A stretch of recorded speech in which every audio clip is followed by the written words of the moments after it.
A paz de Cristo, meus irmãos, sejam todos muito bem-vindos a mais uma sequência de videoaulas da Escola Dominical. É um prazer recebê-los aqui.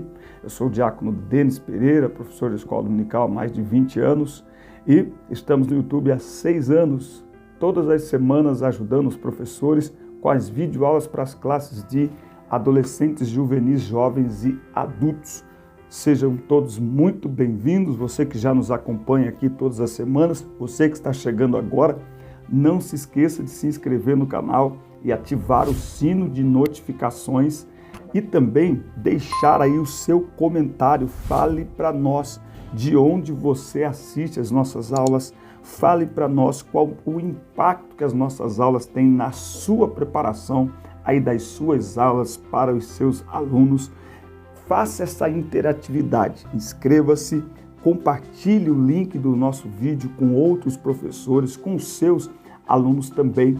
Esta interatividade faz o YouTube mostrar este conteúdo para muito mais pessoas, ou seja, assim como tem sido bênção para você, porque é o feedback que nós recebemos aqui de muitos professores dizendo que esse material é uma bênção, assim como é bênção para você, ele pode abençoar a vida de muitos outros professores e assim vai abençoar os alunos e abençoando os alunos irá abençoar o reino de Cristo. Então compartilhe com mais pessoas e interaja com o canal, curta, dê like, porque assim o YouTube divulga para mais gente o nosso conteúdo. Como fez aqui a irmã Cida Emburana, como fez Paulo César Franca, Fernanda Cavalcante, Célia Santos, Lília de Paula e muita gente, Luana Carvalho, Marilene Silva, Francinei Vilhena e tantas outras pessoas que estiveram comentando aqui os nossos vídeos. Comente aqui os nossos vídeos. E se você quer aprender a ser um professor digital, nós estamos vivendo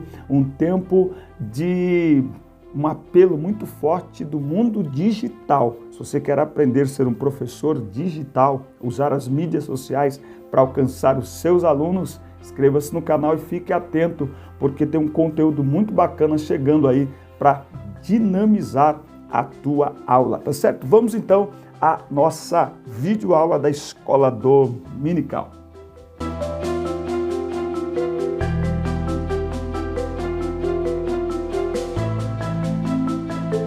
Lição 2, classe de adolescentes.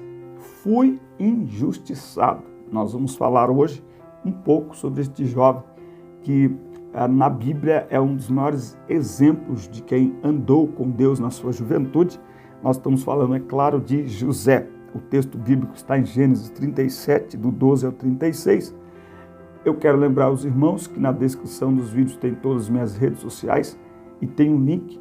Nesse link você vai abrir uma página e nessa página tem o meu contato de WhatsApp para você falar direto comigo, tem um link para você baixar materiais de apoio em PDF para todas as classes da Escola Dominical. Então acesse o link aí no final dessa aula, nós estamos aqui para ajudar vocês.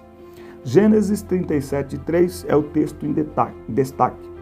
Jacó era velho quando José nasceu e por isso ele o amava mais do que a todos os seus outros filhos. Jacó mandou fazer para José uma túnica longa de mangas compridas, não é aquela túnica toda colorida que destacava José de todos os seus outros irmãos, tá certo? A história de José é uma das narrativas mais famosas da Bíblia. Muitos jovens e adolescentes identificam-se com essa história, não é mesmo? Talvez sua luta não seja tão difícil quanto a de José. Foi vendido por seus irmãos, trabalhou como escravo na casa de Potifar, foi cobiçado pela mulher de Potifar e depois foi preso, né? Agora, a nossa história pode não ser exatamente como a história de José, até porque o José é o José, né? E cada um tem a sua história. Agora, o mais interessante de toda essa história é que, independente das dificuldades, nós precisamos aprender como José a ter a certeza de que em todos os momentos o Senhor está conosco. A capacidade de sonhar é uma das maiores habilidades humanas, pois quando sonhamos, vislumbramos novas oportunidades e realidades que desejamos viver e compartilhar. Sonho aqui não é um delírio, uma ilusão, algo que chega na nossa vida e vai embora rapidamente, sem jamais ser lembrado. Não, sonhos aqui fala daquilo que fica na memória e que falam tão alto que é quase impossível mantermos silêncio sobre tal sonho, acabando por publicar coisas reais para nós, porém ilusórias até ameaçadoras para outras pessoas. Eu pergunto para você, José fez certo em contar o sonho dele para os seus irmãos? Nós costumamos muitas vezes dizer que José errou, ele não deveria ter contado. Mas eu gostaria de lembrar que José conta o sonho para os seus irmãos. Ele conta o sonho para a sua família. Se nós não podemos compartilhar os sonhos com a nossa família, com quem nós vamos compartilhar? Então, o erro não é José compartilhar o seu sonho. O erro está que aquela família era uma família disfuncional. Era uma família que não estava preparada para sonhar junto com José. Pensa nisso. O nosso lar precisa ser um lugar onde todos possam sonhar e compartilhar os sonhos uns com os outros. O sonho de José é lindo e maravilhoso. Agora, entre sonhar e realizar o sonho, há uma trajetória que a gente só conhece porque a vida dele é contada nos mínimos detalhes. Eu costumo dizer que se um jovem hoje da nossa igreja, do bairro, ele chegar para a gente e falar assim, olha, o meu sonho é se tornar, por exemplo, um jogador de futebol a nível de chegar a ser o melhor jogador de futebol do mundo. Conhecendo a nossa realidade, o lugar que nós moramos muitas vezes e a história daquela pessoa, provavelmente nós vamos ter a mesma reação dos irmãos de José. Nós só entendemos os sonhos de José de forma diferente porque nós conhecemos a história completa. Mas se nós nos colocarmos no lugar da família dele, no momento que ele conta o sonho, era muito difícil de acreditar, porque o que José sonha estava completamente fora da realidade. Mas isso que é o extraordinário dessa história. E essa é uma lição que nós precisamos aprender com esta história. Porque quando Deus dá um sonho para alguém, isso muda tudo. Porque o segredo está em quem dá o sonho. E quem deu esse sonho para José foi Deus. Só que nós vamos entender isso só no final. Então, muitas vezes, nós precisamos acreditar no sonho do outro sem fazer perguntas. Nós simplesmente devemos torcer, porque só o tempo dirá se é um delírio ou se é um sonho de Deus. Mas se nós desacreditarmos, nós podemos depois ficar com a cara no chão, igual os irmãos de José, ao descobrir que era um sonho de Deus. José era um jovem sonhador. Os sonhos que esse jovem de apenas 17 anos tinha não eram comuns, eram sonhos que o próprio Deus dera na sua vida. E estes sonhos despertavam a inveja de seus irmãos. Os sonhos que Deus dava a José eram sonhos proféticos. E novamente eu digo, nós só entendemos isso porque nós conhecemos a história. Nós só conhecemos o desenrolar desta história. Nós conhecemos o final dessa história. Então, é preciso ter fé para enxergar com os olhos de Deus. Porque se nós não enxergarmos com os olhos de Deus, a gente não consegue entender nem o nosso próprio sonho e nem o sonho de outras pessoas. Então, o que é sonho aqui? Sonho aqui é aquilo que você tem dormindo simplesmente. Aliás, a Bíblia nem diz isso, nem mostra se esse sonho que José teve, ele estava dormindo. A gente deduz isso porque a maioria dos sonhos é dormindo, né? Mas sonho aqui é mais do que isso. Sonho é propósito, chamado, objetivo, meta. Quem não tem sonhos? Você tem sonhos? Eu tenho sonhos. E nós vamos nos perguntar, existe algum sonho que fala alto dentro de nós, que está gravado na nossa memória? Uma frase eu escutei numa pregação há muitos anos atrás, do pastor Marco Feliciano. Ele pregou sobre os sonhos de José e ele usou essa expressão: sonhe e ouse sonhar. Você nunca irá além de seus sonhos. Somos limitados, por isso não conseguimos enxergar a obra completa. O sonho nos faz enxergar onde chegaremos, mas não como chegaremos. Na maioria das vezes que Deus faz uma promessa, que Deus dá um sonho, Ele não explica como será o caminho. Ele só nos faz enxergar ele só nos faz visualizar aquilo que ele tem para a nossa vida. Mas a trajetória nós teremos que descobrir no dia a dia. Enquanto os irmãos de José tentavam destruir seus sonhos, Deus estava trabalhando no sonhador. Deus usou os irmãos de José para dar a ele um caráter forte, rígido, preparado para as adversidades que enfrentaria e posteriormente para a posição que ele ocuparia. Romanos 8:28 diz que todas as coisas cooperam para o bem daqueles que amam a Deus, daqueles que são chamados segundo o seu propósito. Os irmãos de José não sabiam, mas a cada situação que eles provocavam José, se sentiam, odiavam José. A Bíblia diz que eles odiavam José, sentiam inveja de José. Mas é muito interessante que esses dias eu fiz até uma postagem, né? Se José não é odiado pelos irmãos, ele não seria vendido. Se ele não é vendido, ele não vai parar no Egito. Se ele não vai para o Egito, ele não vai parar na casa de Potifar.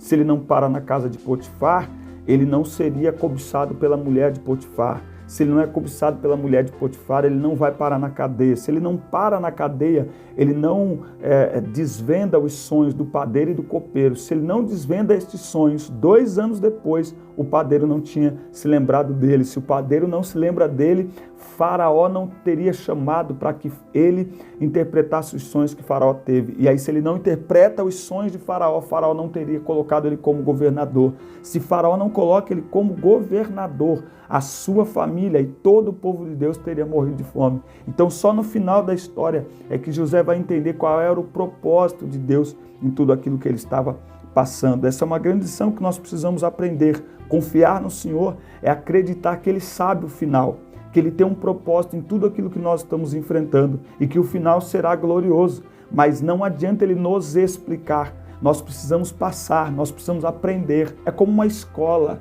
é dia a dia, prova a prova, lição a lição. Injustiçado dentro da própria casa. Jacó fez uma túnica de várias cores para seu filho José. Uma túnica colorida que era diferente de todas as outras. Isso aborreceu ainda mais seus irmãos que viviam cansados dos sonhos de José, né? Os irmãos de José não gostavam dele. Aqui a gente precisa lembrar que essa família ela é uma família com diversos arranjos, né? Então José é filho de Jacó, mas ele é filho de uma mulher, ele é filho de Raquel, é isso? Ele é filho de Raquel, mas Jacó tem filhos com mais 3 mulheres, com Lia, que era irmã de Raquel, e com mais 2 concubinas, né? Então é nesse arranjo, nesse monte de gente aqui, que José está inserido, né? Então José é um dos filhos da velhice de Jacó. Jacó deixa claro que ama mais José. E ele deixa claro isso para todo mundo. Isso fica explícito para todo mundo. Isso provoca o ódio dos seus irmãos. E a túnica só aumentou esse sentimento negativo. A Bíblia diz que eles odiavam José, porque a túnica representava que Jacó amava a José e desprezava os seus outros filhos. Mas é interessante que isso é uma atitude de Jacó. José não tem nada a ver com isso, mas eles não podem fazer nada com Jacó. Então, eles miram o seu alvo, o seu ódio, a sua inveja em José. Essa situação serve para tirar excessos, a ambição descontrolada, a ilusão dos sonhos, para testar e mostrar se a pessoa está mesmo disposta a superar tudo por seus sonhos. Existem muitas pessoas que sonham, mas nem todos estão dispostos a lutar pelos seus sonhos. As pessoas podem duvidar de você, debochar dos seus sonhos, mas só você pode desistir deles.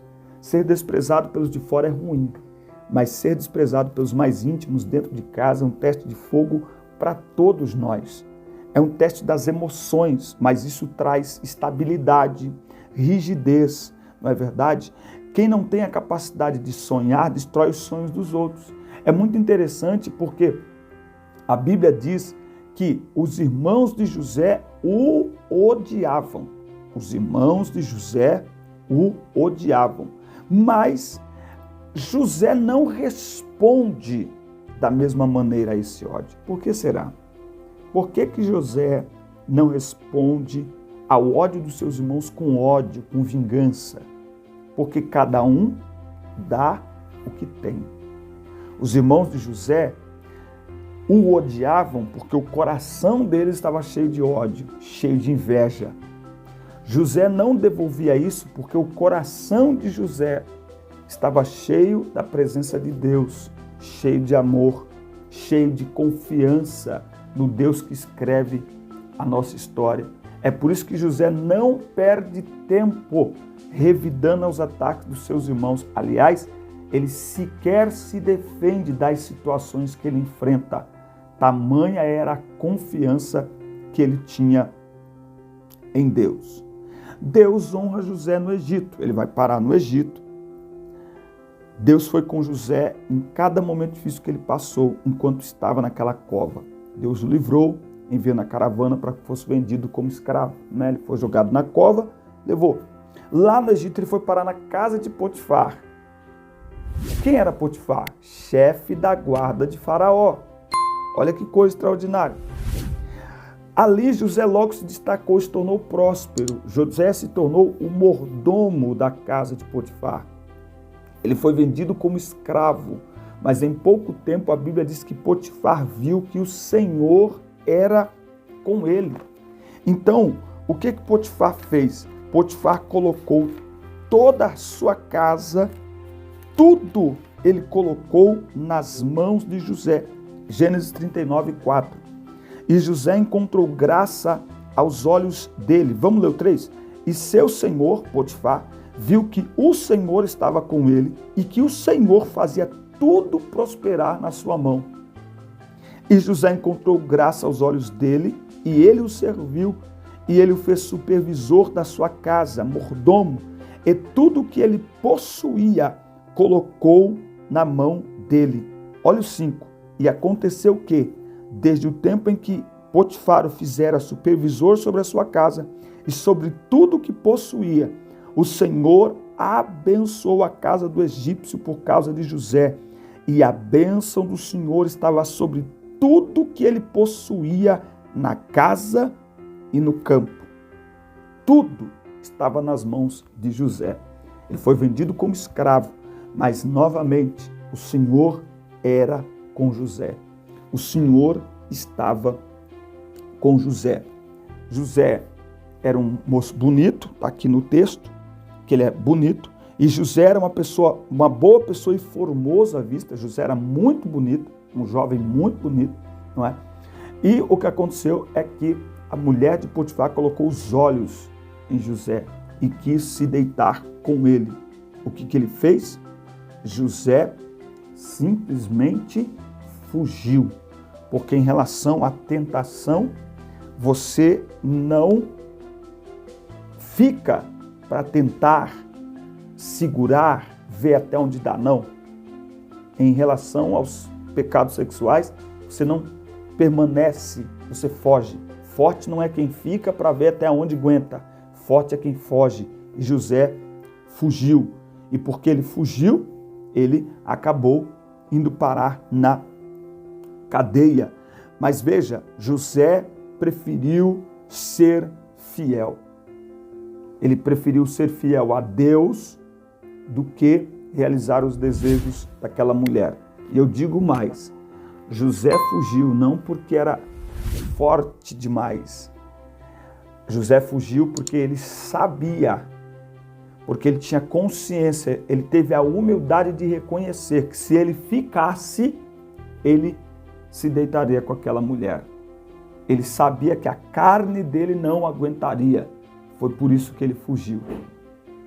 Então, muitas vezes, é uma retirada estratégica em relação à tentação sexual. A Bíblia é categórica.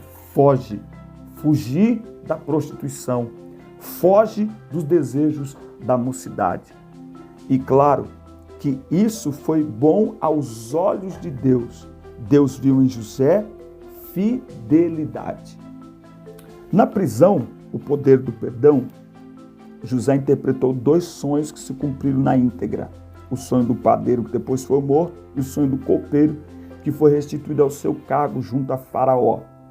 Quando o Faraó teve sonhos que o perturbaram, o copeiro lembrou-se de José. Interessante que Quando ele interpreta os sonhos do copeiro, ele fala para o copeiro: lembra de mim quando você estiver diante de Faraó. E o copeiro não lembra imediatamente. Passam-se 2 anos até Faraó sonhar. E então o copeiro vai se lembrar e Faraó manda trazer José à sua presença. Se o copeiro tivesse feito alguma coisa antes que Faraó tivesse esse sonho e tivesse tirado José daquela prisão, José nunca seria o governador. José seria um mero ajudante do copeiro. Nós precisamos entender isso. Tudo tem o tempo de Deus. Tudo tem o tempo de Deus. Ele foi chamado para a presença de Faraó e ele simplesmente interpretou os sonhos de Faraó, e não apenas interpretou, como deu a Faraó as dicas e os caminhos para que Faraó, a partir da interpretação daquele sonho, tomasse decisões que pudessem assegurar a sobrevivência de todo o Egito e de toda a terra. Na mentalidade dele, talvez ele não imaginasse, Faraó muito menos, que este ato iria trazer sobrevivência para toda a terra, incluindo para o povo de Deus, de quem depois viria o Cristo. Olha que coisa extraordinária. Então, Deus estava conduzindo a história. Deus estava escrevendo a história da humanidade e José foi inserido nessa história. Nós precisamos aprender a confiar em Deus. Deus tem os seus propósitos. A Bíblia diz em Isaías 55, que assim como os céus estão mais altos do que a terra, assim os meus pensamentos são mais altos do que os vossos pensamentos. Não é? Que coisa extraordinária. Versículo 8, os meus pensamentos não são os vossos pensamentos, nem os vossos caminhos, os meus caminhos, diz o Senhor. Como os céus são mais altos do que a terra, deste modo são os meus caminhos mais altos do que os vossos caminhos, e os meus pensamentos do que os vossos pensamentos. Deus tem coisas extraordinárias a nosso respeito, mas nós precisamos aprender a confiar no Senhor. Muitas vezes nos frustramos com as pessoas esperando uma atitude e recebemos outra. Cada um dá o que tem. Não podemos esperar amor de quem não tem. No final, nós vamos entender que tudo era um roteiro precisamente escrito para uma finalidade específica, pois Deus tem o poder de transformar adversidade em oportunidade para manifestar o seu poder. E quando o sonho é de Deus, as adversidades só fortalecem o sonhador, jamais o destroem. Lugar certo, hora certa, palavra certa. O perdão é a maior virtude de quem adquire poder, lugar de destaque. O grande segredo de José em toda essa trajetória é que ele tinha o seu coração tratado.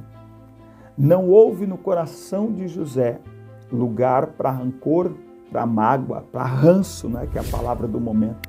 José não guardou ranço dos seus irmãos, ele não tinha ranço dos seus irmãos. Pelo contrário, José estava tão cheio de Deus que todas as adversidades, por mais que lhe feriram emocionalmente, José era humano como todos nós, mas ele não devolve isso, mesmo quando ele tem a oportunidade de se vingar de seus irmãos. Né? Até aquela situação que ele tem de colocar o copo, né, o seu copo, sua taça de vinho ali num dos sacos de trigo ali de um dos seus irmãos, acho que de Benjamim, não é?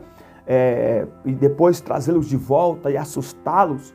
Essa atitude não é de quem estava, José, não, José de forma alguma. Inclusive, José é um tipo de Cristo no Antigo Testamento, porque José não devolve em nenhum momento as injúrias, as injustiças que ele sofreu. Pelo contrário, o que eu acredito, José era humano como todos nós, é que José estava achando uma maneira de se revelar aos seus irmãos. Ele não tinha, como é que eu vou me revelar aos meus irmãos? Será que eles vão acreditar?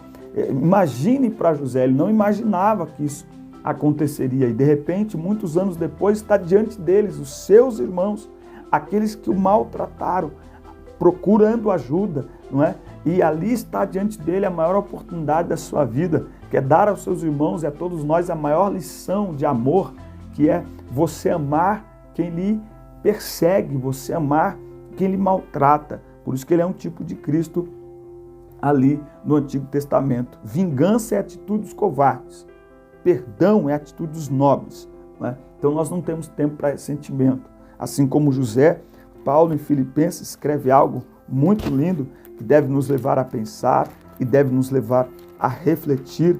Filipenses 3:13, ele diz: irmãos, não julgo que o haja alcançado, mas uma coisa faço, e é que, esquecendo-me das coisas que atrás ficam e avançando para as coisas que estão diante de mim, prossigo para o alvo, pelo prêmio da soberana vocação de Deus em Cristo Jesus. Que coisas para trás ficam que Paulo está falando aqui? Ele está falando de açoites, de apedrejamento, de calúnia, de frio, de fome, de perseguição. Ele está falando de uma vida muito complicada, ele está falando de prisões, não é? Enfim, ele está falando de abandono por parte de muitos dos seus amigos, mas ele está dizendo: eu tenho um alvo. Quem tem alvo não olha para trás, quem tem alvo não recua, quem tem alvo não desiste, quem tem alvo faz da adversidade um impulso para perseguir o alvo e alcançar o alvo. É assim com a vida daqueles que confiam no Senhor. Que nós possamos aprender com José e com a palavra de Deus a confiarmos no Senhor, crendo que Ele já conhece o final. A gente só precisa confiar, como diz aquele louvor: o segredo é confiar, o segredo é descansar. Tenha um sorriso de vitória quando este dia raiar. Amém? Deus te abençoe. Um abraço, fiquem com Deus. Excelente semana. Deixe aí os seus comentários, deixe aí as suas perguntas. Nos vemos na próxima semana, na próxima aula. Deus abençoe. Esse aqui tem...